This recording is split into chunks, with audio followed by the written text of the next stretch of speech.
Hi everybody, welcome back. Today we're going to look at tools, hardware and software tools. I've got a few tools that are critical to the timber frame build I'm about to embark upon, and they need some loving. They have been ignored for a long time, and the Shimoda weather has got to them, so I'm going to give them a good spa day. And then the software tools. For this project, for any project for that matter, but for a big project like building a house, you need to be on top of your software. And for me, because I've designed the house myself, and it's a timber frame house, which means that every piece of wood is unique and needs to be cut uniquely, I've had a lot of software tools that I've been using for the last 3-4 years. I'm going to share with you 3 of them that I use to manage the build. I used to originally design, and I'm still using today to manage the build as I go forward. So let's jump in.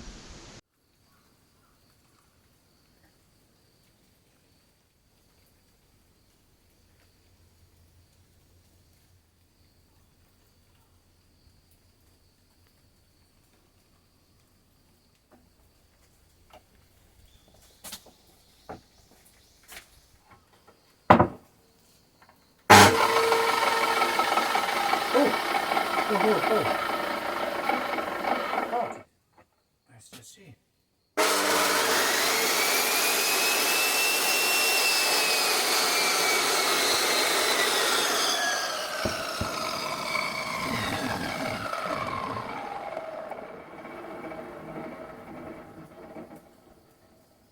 Okay. Well, this is a bit of a shocker. The last time I used this 3 years ago, it stopped in what sounded like an electrical short. Just a small, soft little pop, stopped working, and it didn't work after that. That was 3 years ago, and it hasn't been touched since then. It has been affected by the salty air in Shimoda because it's been sitting in my covered but not closed in workshop at my house in town. And so you can see it is, well, it's got a patina of age to it. But it just suddenly worked. Now, I don't know if it's going to continue working when I start to put some pressure on the blade and start cutting through some wood, but it's promising that it's working now.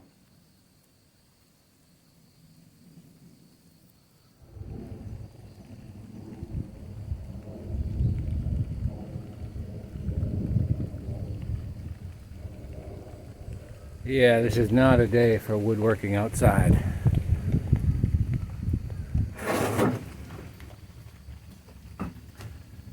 Hi everybody. You can see behind me a couple of workhorse tools. These 2 tools are going to be essential in the upcoming cutting, mortising, making tenons, of all of the posts and beams that I'm going to need for the timber frame house. Both of these tools I've used in the past, but it's been 3 years since I used either of them. I used them on the tiny house, and particularly this chain mortiser is a workhorse. This saves hours, and over the course of a build, this saves hours and hours, if not days, of labor. The big saw, this is just convenient. I've got all 6-inch lumber. I'm pulling these 2 out of semi-retirement to put them to work again. But the 3 years have not been good to them. Shimoda has really coarse, salty air. Can I call air coarse? It just, any metal just really degrades very quickly when out in the air. It's not in a sealed, controlled environment. And both of these have suffered from that salty air aging. My goal today is to get the saw running. The last time I used it, it stopped working and wouldn't work after that 3 years ago. Also to get the chain mortiser just cleaned up and sharpened up. As far as I know, it still works. But the chain is definitely dull, and there's rust everywhere. So we're going to just give it some care and attention. A spa day for the chain mortiser. and hopefully we'll get this guy back in shape. I'm considering buying a new blade. I'm going to try sharpening this blade, of course, but I'm considering buying a new one. However, these blades are really expensive. I think well over $100 for just a single radial blade. Now, while I'm working on these two machines, I'm also going to take some breaks and talk about design. There's been a little bit of interest in the comments section around the design of the timber frame. And there's a lot of design required for it. On my part, there's a ton of just designing the building first, giving it to the architect and helping him to translate it into a submittable work that still honors the timber frame build that I require. But more important than that, at this stage of the build, I have to design every single piece of wood, where the tenon is, where the mortise is, where the housing is, how deep is the cut here, how long is the tenon there, what's the length of the overall piece with the tenons on both sides added in. There's just a ton of design decisions that I have to make and that I have to adhere to every day that I'm cutting. So we're going to spend some time at the computer in the tiny house looking at some of that.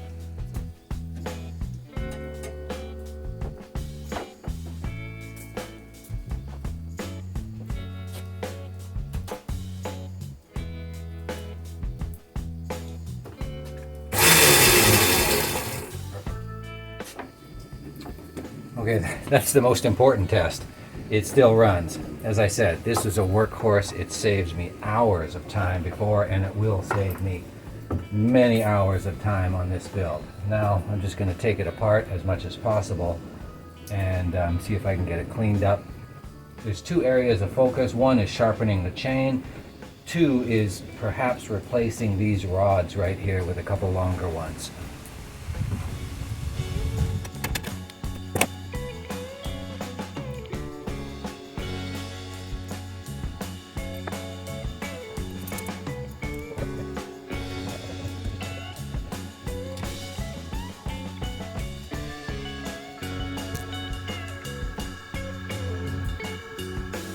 This is just a screw that pressure fits into the base at the top, and the pressure holds this rod in place. Keeps the chain straight. Okay. And you've got to remember the orientation of the teeth. So the teeth dig counterclockwise. So it'll turn like this on the facing the machine. It'll go counterclockwise, the teeth will dig in. I'm not an expert, of course, but they actually feel sharp. I don't think it'll hurt to go over them once with a file, but they feel surprisingly sharp. I was expecting them to be a really rounded, dull edge, but no. Huh. I wish I had a microscope here. That's not your bottle, that's mine.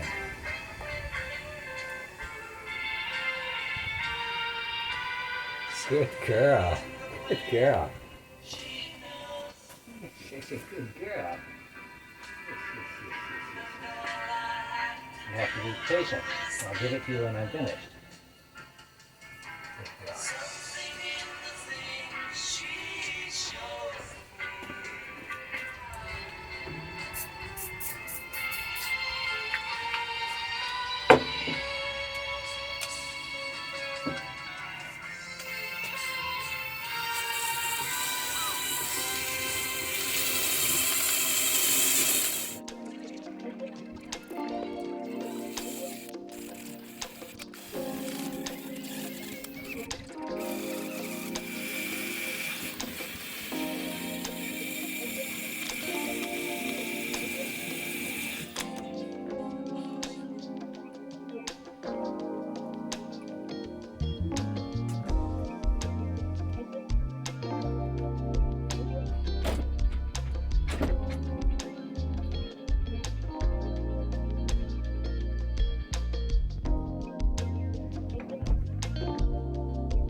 Okay, I haven't yet explained what I'm doing with the chain mortiser.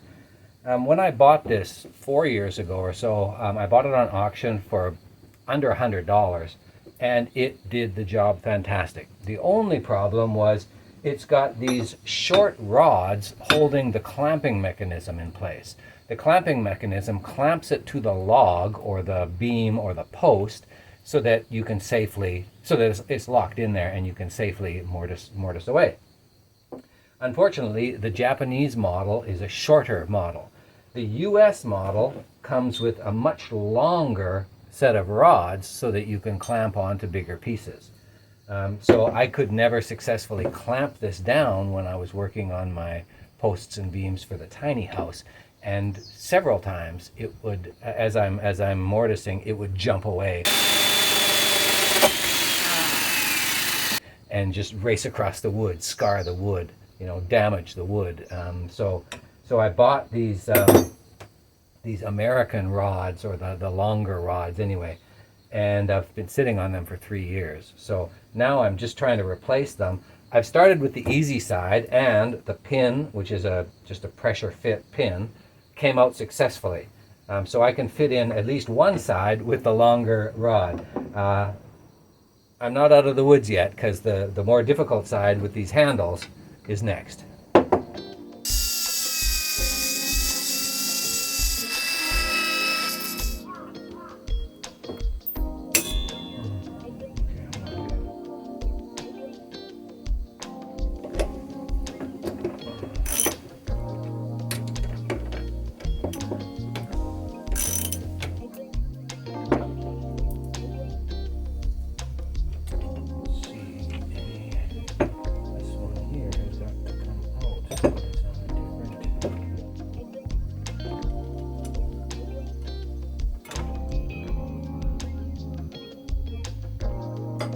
You should go out this way.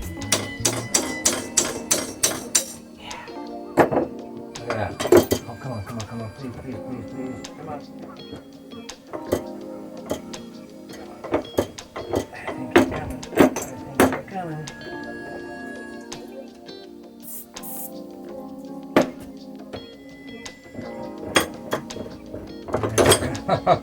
Oh, toremashita! You stay there. Okay.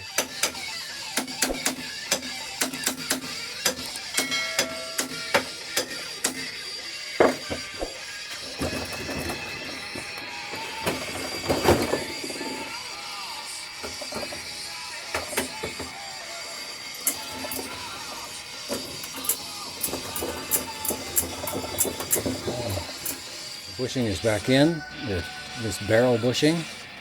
The washer's on now, it fits, but I have an extra collar here that I couldn't get in there any way I tried. Okay, lock it.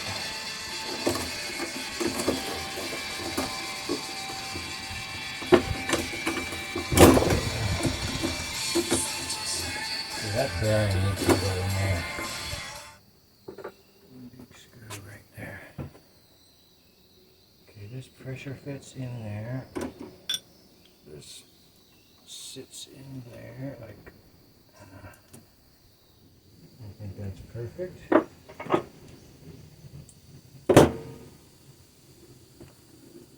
What you doing, D-Chan?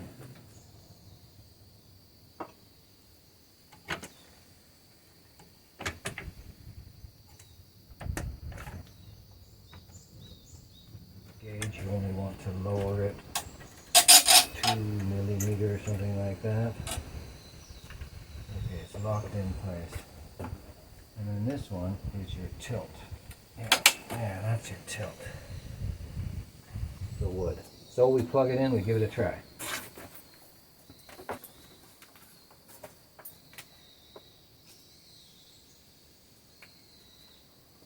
There. This isn't an ideal height. Ideally, I would be sitting down here.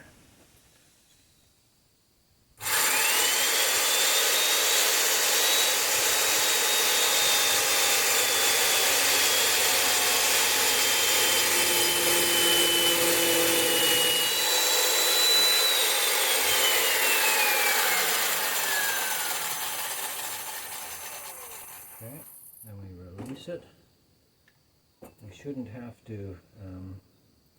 That's what this thing does. Yeah, this gets us forward before we release it. Yeah, now I remember. This moves us one cycle forward. Let me try again.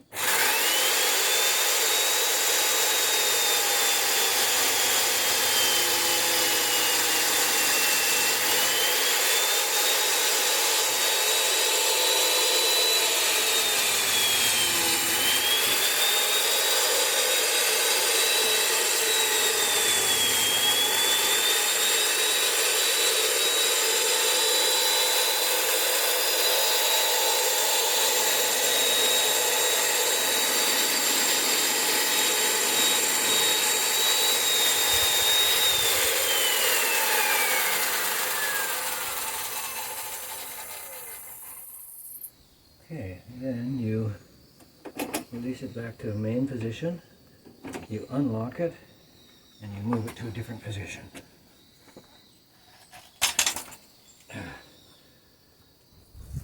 And then what you've got is, looks like an inch mortise. And then you chisel out the rest where you couldn't, and you get about 3 inches of run through the cut with the 3 movements of the rotating the blade, the chain. But yeah, okay, so this is it. Regular viewers will have heard me complain about tool time. Tool and mechanics are not intuitive to me. I was never a mechanically inclined guy. And the reason I dislike doing things like this is it takes me so long to get it done. And I'm always, in the dark, fumbling. And I get it done. And I'm quite proud of myself after I get it done, like when I've worked on the excavator or various other machines that I've got around the property. Going in blind, fumbling about blindly, and having some degree of success. But I really dislike it, and I put it off forever. But now I'm confident I've got a chain mortiser back in business with a locking, clamping foot on it that works. Needs a little bit of finessing to make it work perfectly. But, boom, one tool, ready to go. So if you're a keen watcher of this channel, you are likely somewhat interested in the building style known as timber frame. And, it's how I started it's the carpentry, the only carpentry style I know, and the only carpentry style I've learned in my life, just 4 years ago when I built the tiny house, 3 years ago. So I wanted to share some of the books that I have read, really studied, in order to learn how to timber frame. I'm not going to go through any review on these. I'll answer questions, some basic questions if I can in the comment section. But these are the keys for me in learning how to timber frame. And you can get them pretty much anywhere. I mean, in terms of Amazon or online, you can get them anywhere, and they will help you learn. Okay, from left to right, Learn to Timber Frame by Will Beamer. Now, this is actually the book that I used as a guide to build the tiny house. It's based on a couple of the other books. It's forward by Jack Sobon, who is one of the more famous timber framers, and he's got a couple of books here. I think this one might be also his, but anyway, this gives you a step-by-step process for building a timber frame shed. The Master's Guide to Timber Frame, this is from a British Columbia, Canada School of Timber Framing that I was signed up to go do a 6-week course at. And then COVID hit and shut down the world, so never did make it there, but I bought the textbook. Building the Timber Frame House, Ted Benson, okay, another famous timber framer. And this has just got a lot of historical imagery and explanation. Build a Classic Timber Frame House. This is a Jack Sobone book. And then Timber Frame Construction, all about post and beam buildings, another Jack Sobone book. Okay, now these 5 are my Bibles for learning how to timber frame, and I refer to them constantly through the timber frame build to remind me how to do a joint, to remind me about stresses and how not to do a weak joint, and just all sorts of information. These 5 books, I don't need anything else. And then one more book that I have that I needed in order to explain my concept to the Japanese architect was The Measure and Construction of the Japanese House. Now this is all post and beam specific, okay? The traditional Japanese joinery, which is very similar to timber framing, but different. And this is just if you have any interest in building a Japanese house, you absolutely need this one.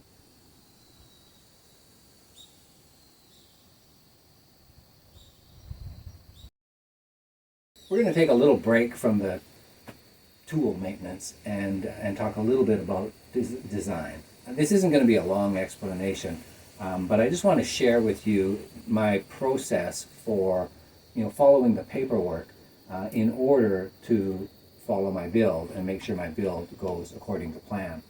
Now there are actually 3 software packages and 3, call them files, that I have to rely on a daily basis when I'm up here, or at least on a weekly basis. And I want to just share them with you.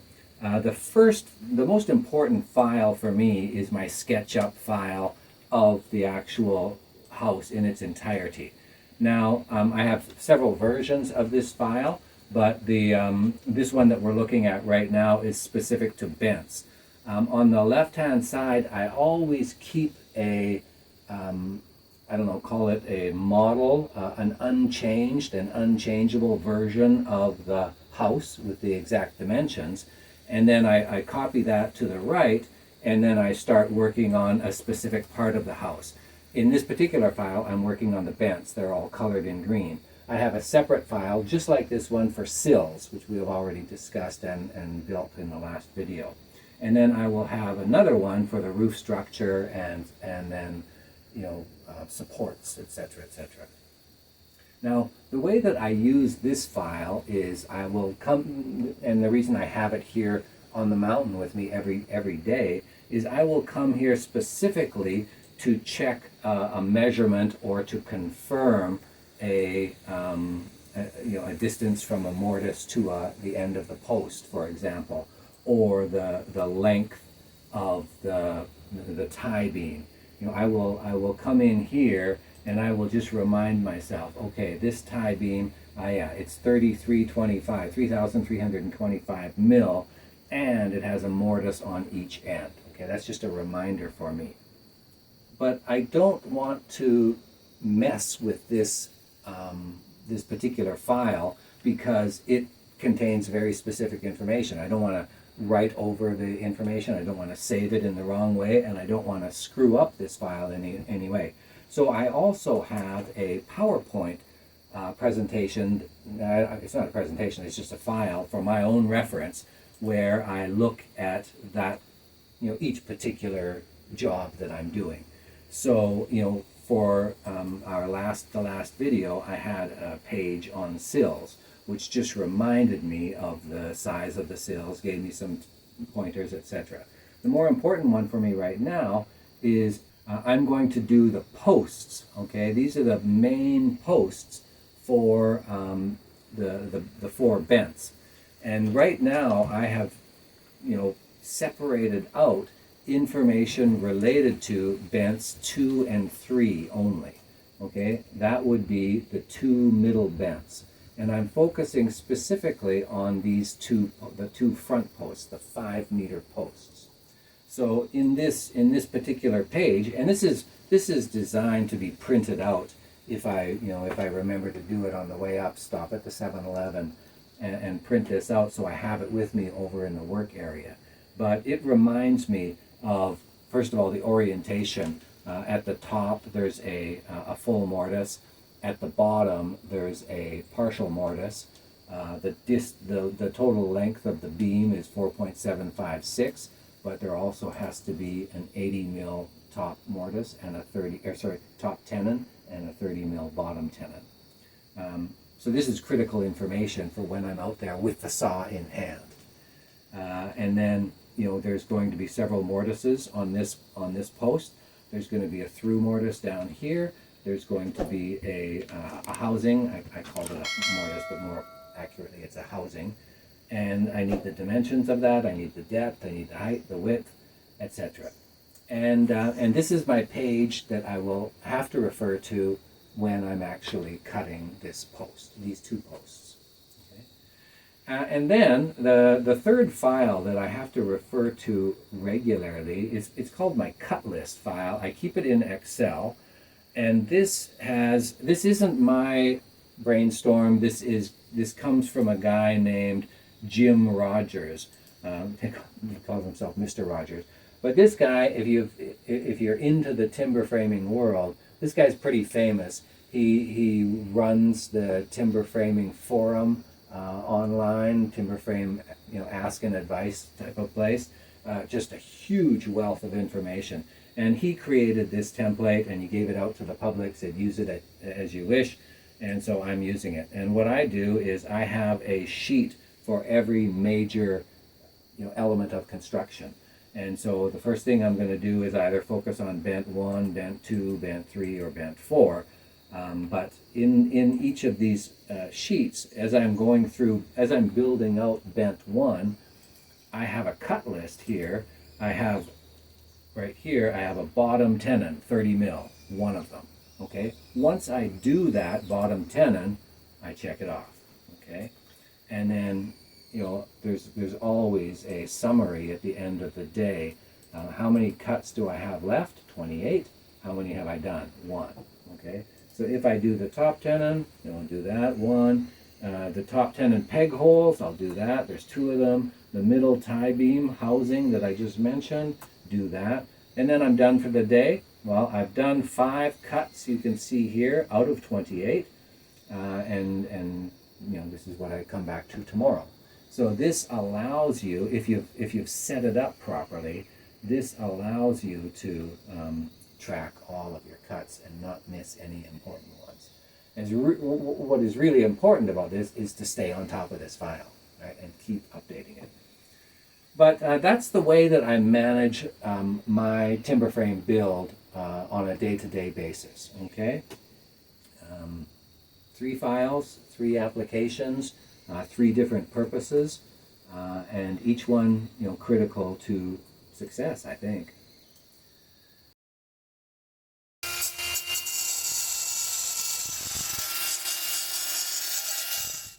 Well, I'll keep this for the future, but I really don't want to take apart my chain mortiser ever again, except maybe to sharpen the chain. But I'll keep this.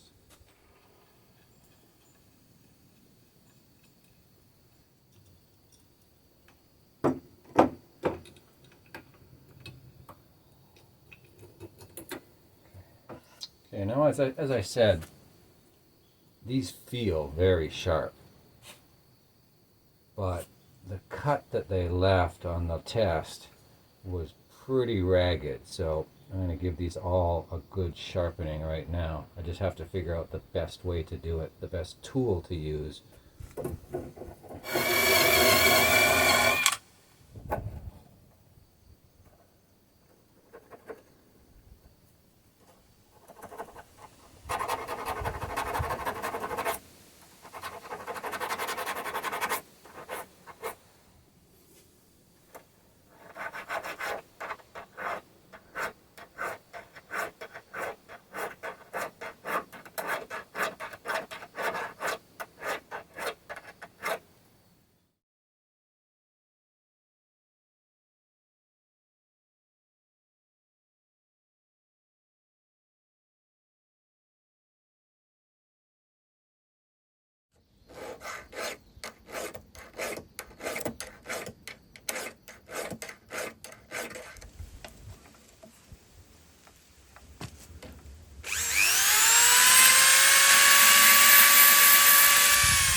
these, as I look at them, these, I don't know what they are called, hooks, cutting teeth probably, they're not curved, right? At the very tip, the cutting tip, this whole millimeter of tip seems to be straight. And I'm hitting it with a curved grinder, which probably isn't doing it any favors. What to do? Got several flat sharpeners also. Got this guy, he's flat on one side, curved on the other. Same with this one, slightly smaller. I really don't want to do every single one of these teeth, but maybe I have to.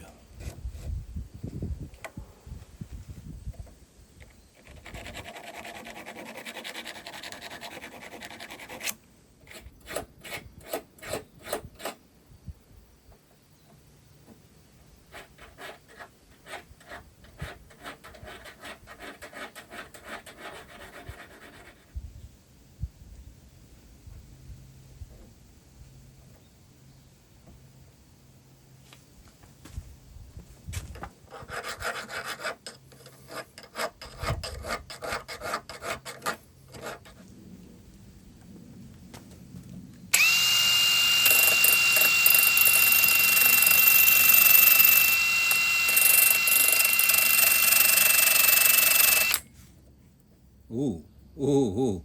Suddenly that is a dramatic sharpening change.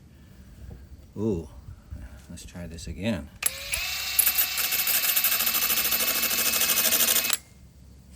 Oh yeah, ooh. I don't know what that looks like on camera, if I can get it on camera.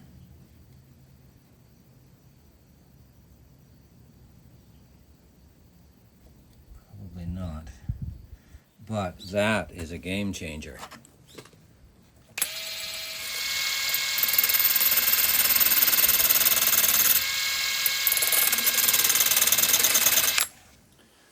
Okay, so this diamond wheel really is a game changer. Not only does it speed it up and make it much less tedious, it is really giving it a sharp edge, very obvious to the finger.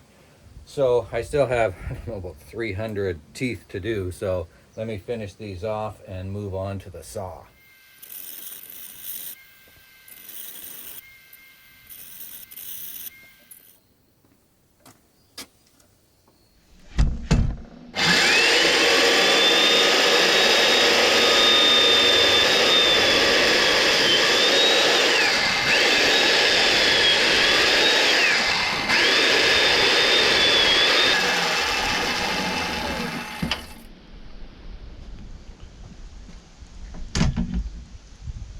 Well, I didn't do a double wide cut,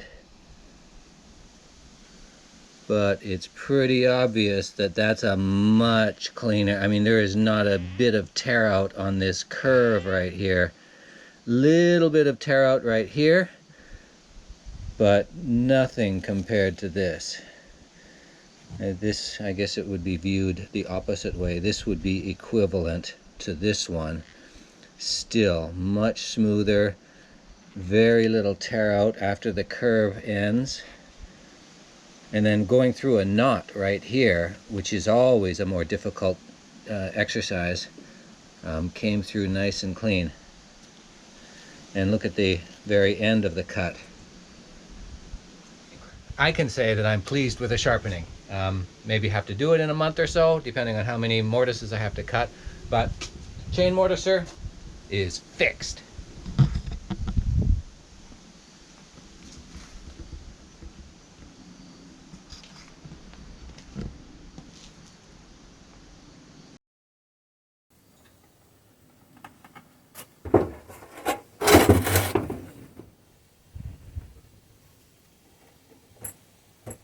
Right there.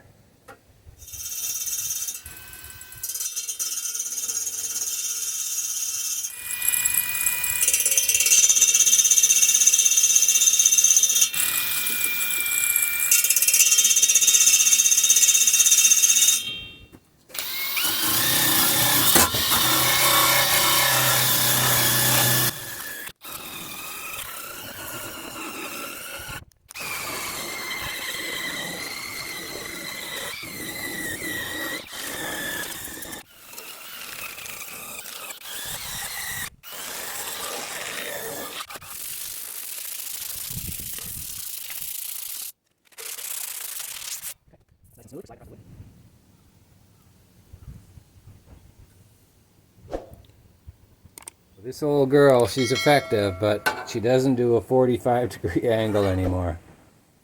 All I can get is about a 50-degree angle. So got a little bit of wiggle room there. So let's stick to 90-degree cuts.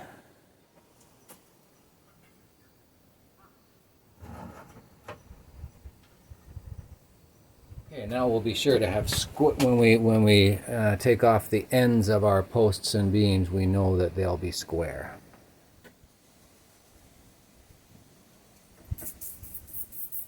There we go.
Okay.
Okay, well,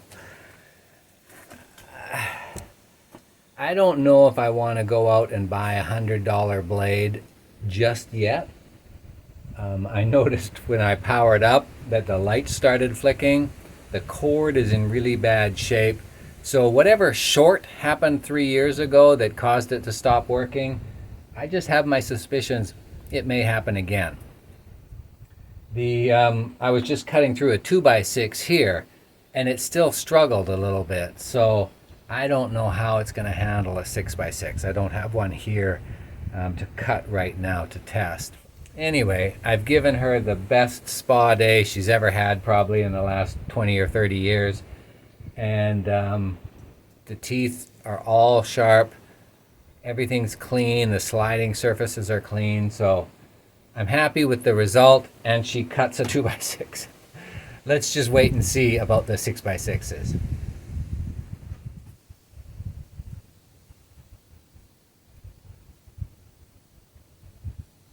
Okay, so we gave our tools a spa day. We looked at some of the design books that I need to learn timber framing, that anybody needs if they want to do some serious timber framing.